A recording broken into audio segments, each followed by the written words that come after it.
اعوذ باللہ من الشیطان الرجیم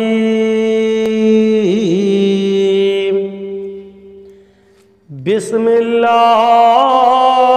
الرحمن الرحیم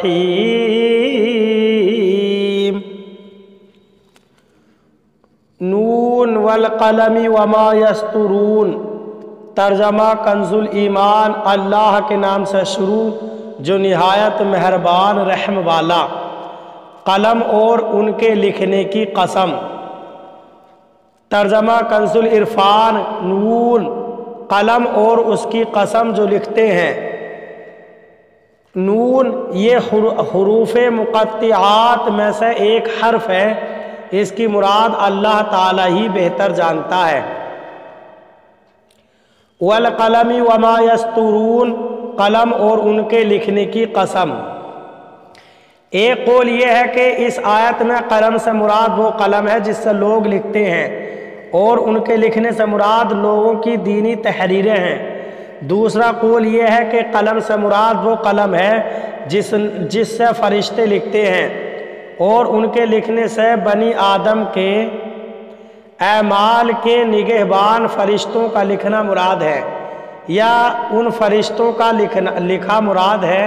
جو لوح محفوظ سے عالم میں وقوع پذیر ہونے والے واقعات اپنے صحیفوں میں لکھتے ہیں۔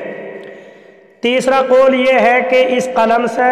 وہ قلم مراد ہے جس سے لوح محفوظ پر لکھا گیا۔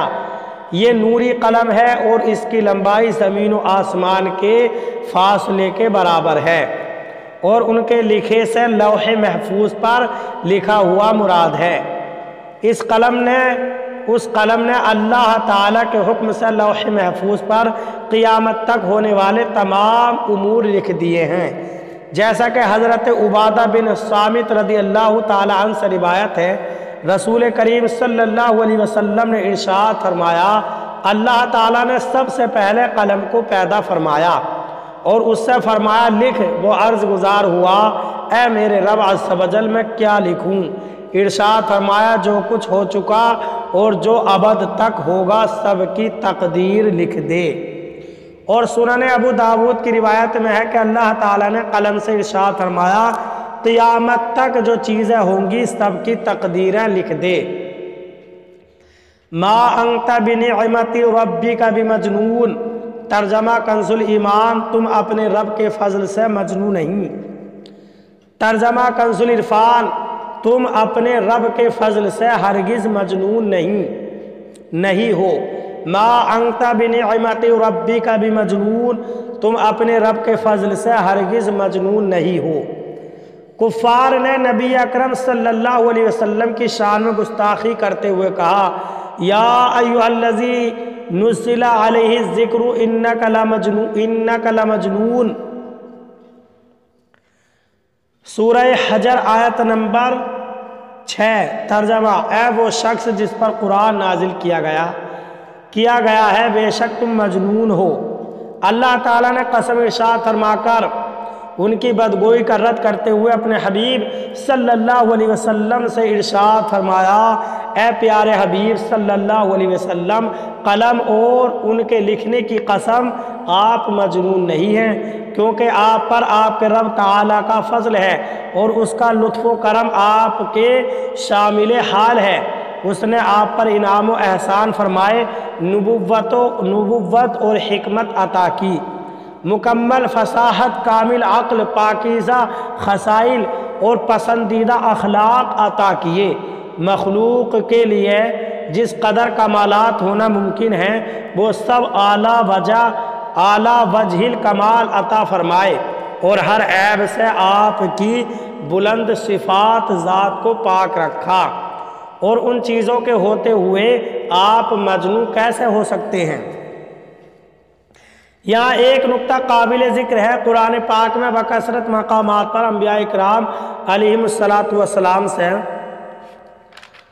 کفار کی جاہلانہ گفتگو کا ذکر ہے، جس کے مطالعے سے ظاہر ہوتا ہے کہ وہ بدبخت طرح طرح سے انبیاء اکرام علیہ السلام کی بارگاہ میں سخت کلامی اور بیہودہ گوئی کرتے اور مقدس حضرات اپنے عظیم حلم اور فضل کے لائق انہیں جواب دیتے، لیکن حضور سید المرسلین صلی اللہ علیہ وسلم کی خدمت والا میں کفار نے جو زبان درازی کی ہے، اس کا جواب زمین و آسمان کی سلطنت کے مالک رب تعالیٰ نے خود دیا ہے،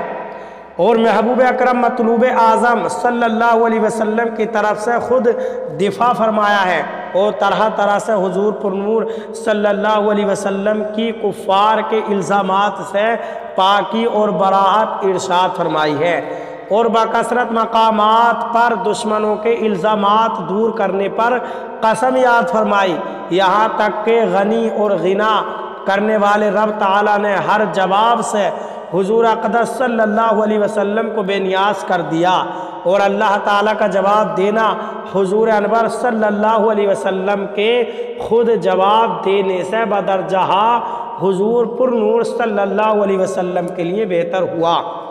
اور یہ وہ مرتبہ عظمیٰ ہے جس کی کوئی انتہا نہیں۔ نیز کفار کے اس اعتراض سے ان کی جہالت اور بے وقوفی بھی واضح ہے، کیونکہ مجنون وہ ہوتا ہے جس کی عقل سلامت نہ رہے، جبکہ اللہ تعالیٰ کے حبیب صلی اللہ علیہ وسلم کی عقل مبارک تو ایسی تھی کہ کسی بشر میں اس کی مثال ملنا ممکن ہی نہیں، اور اللہ تعالیٰ نے جیسی عقل آپ صلی اللہ علیہ وسلم کو عطا فرمائی ہے ویسی کسی اور کو عطا ہی نہیں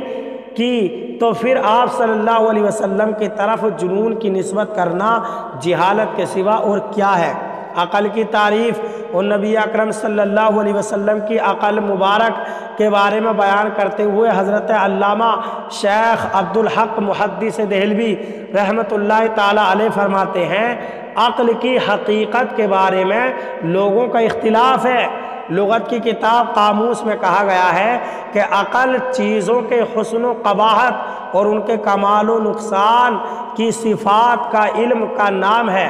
اور یہ علم عقل کے نتائج اور ثمرات سے حاصل ہوتا ہے، اور عقل ایسی قوت ہے جو اس علم کا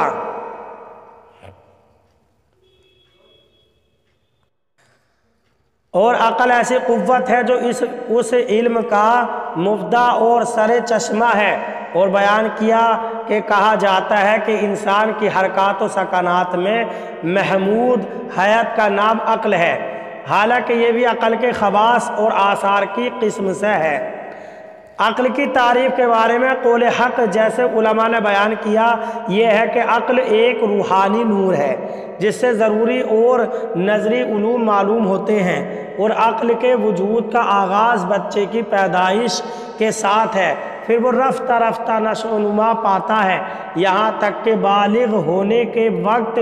کامل ہو جاتا ہے، اور حضور اکرم صلی اللہ علیہ وسلم عقل اور علم میں کمال کے اس مرتبے پر تھے کہ آپ کے علاوہ کوئی بشر اس درجے تک نہیں پہنچا۔ اللہ تعالیٰ نے جو کچھ آپ صلی اللہ علیہ وسلم پر فیضان فرمایا ان میں سے بعض پر عقول و افکار حیران ہیں، اور جو بھی آپ کے احوال کی کیفیتوں اور آپ کی صفات حمیدہ اور محاسن افعال کی تلاش و جستجو کرتا ہے، اور جوامع الکلم، حسن شمائل، نادر و لطیف خصائل، لوگوں کی سیاسی تدبیر، شرعی احکام کا اظہار و بیان، آداب جلیلہ کی تفاصیل، اخلاق حسنہ کی ترغیب و تحریص، آسمانی کتابوں اور ربانی صحیفوں پر آپ کا عمل، گزشتہ امتوں کی تاریخی حالات، سابقہ دنوں کے احوال، کہاوتوں اور ان کے وقائع اور احوال کا بیان، اہل عرب جو کہ چوپایوں اور درندوں کے مانند تھے، جن کی طبیعتیں جہل و جفا اور نادانی و شقاوت کی بنا پر متنفر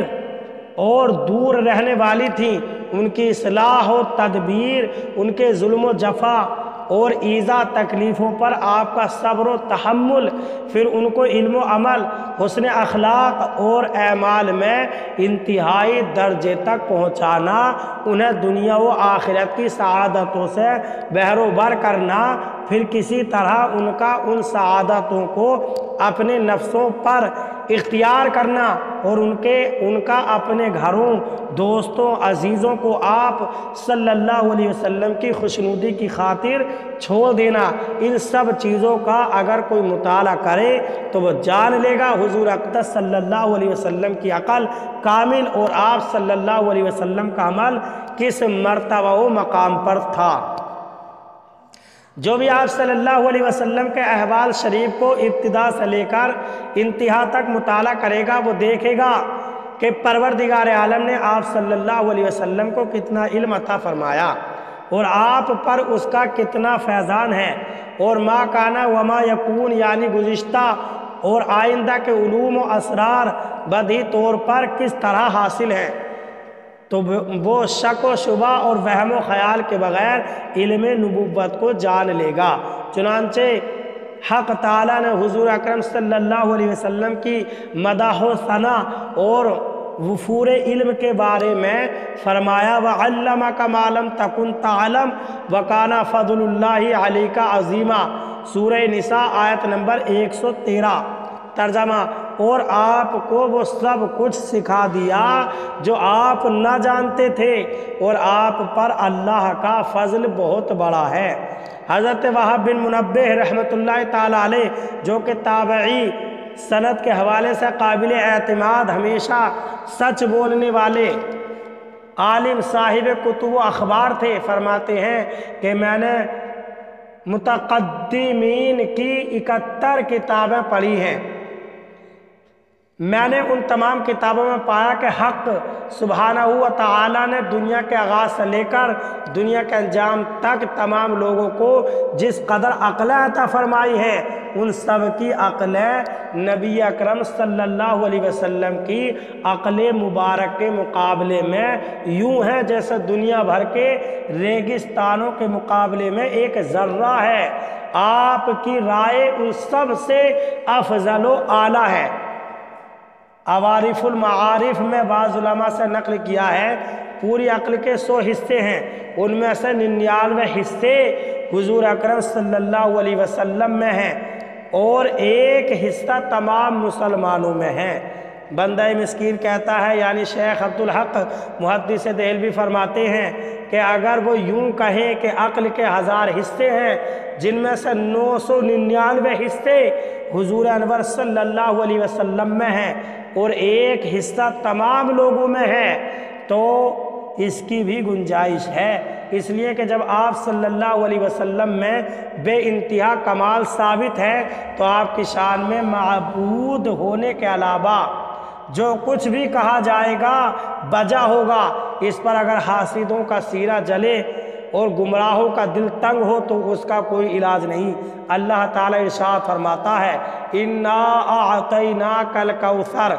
سورہ کوثر آیت نمبر 1۔ ترجمہ، اے محبوب بے شک ہم نے تمہیں بے شمار خوبیاں عطا فرمائی، اور فرمایا اِنَّ شَانِئَكَ هُوَ الْأَبْتَرُ، سورہ کوثر آیت نمبر 3۔ ترجمہ، بے شک جو تمہارے دشمن ہیں وہی ہر خیر سے محروم ہے۔ اعلیٰ حضرت رحمت اللہ تعالیٰ علیہ کیا خوب فرماتے ہیں، ملک خاص کبریا ہو، مالک ہر ما سوا ہو، کوئی کیا جانے کہ کیا ہو، عقل عالم سے ورا ہو۔ اللہ تعالیٰ ہمیں قرآن کریم پر صحیح معنی میں عمل کی توفیق عطا فرمائے۔ برادران اسلام، آپ تمامی حضرات سے گزارش کی جاتی ہے خود بھی قرآن کریم کی تلاوت، ترجمہ اور تفسیر سماعت کیجئے، اپنے عزیز و اقارب اور رشتہ دار کو بھی شیئر کیجئے تاکہ آپ اس کے ذریعے صدقہ جاریہ کے مستحق ہو جائیں۔